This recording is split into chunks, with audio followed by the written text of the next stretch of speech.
mi son nari ao tho na thama athang kan bo mu kan sel shrim ti lawan ti thi nagralan doi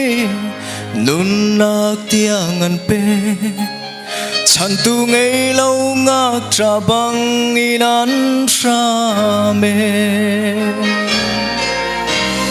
mo lian ngan big boy pa na sin tha kan cham nang ma na rian chuan tu tam pi na chu cheng hiarun sang mi na la ka tu fa bang inan vai dir pi câu na mo boy pa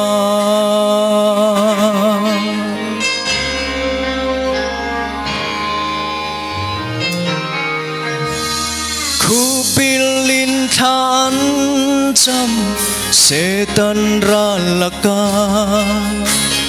boy pa o kan bom câu sam lo an ti har na khun ki pan tuar nem tu ngei lovin tharau chau kha kal ta ko an tha trung lo mo lian ngan big boy pa na sin tha kan sam nang ma na rian chuan tu tam pi na chu cheng hiarun sang mi na la ka tu fa bang inan vai dir pi câu na mo boy pa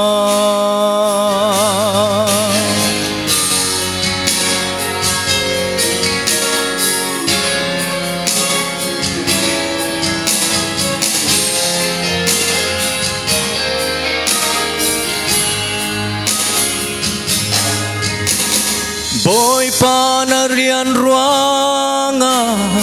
mi tampi na chu lung si her buin muala aliame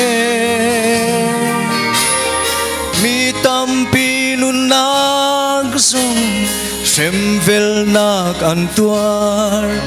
si se boy pa na rian hi kan chuan câu la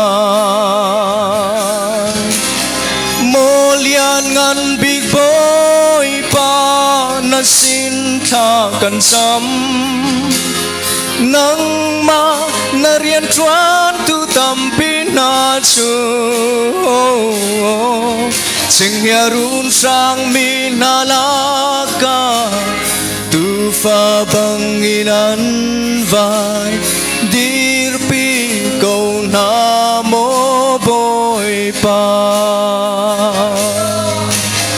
dir pi câu na mo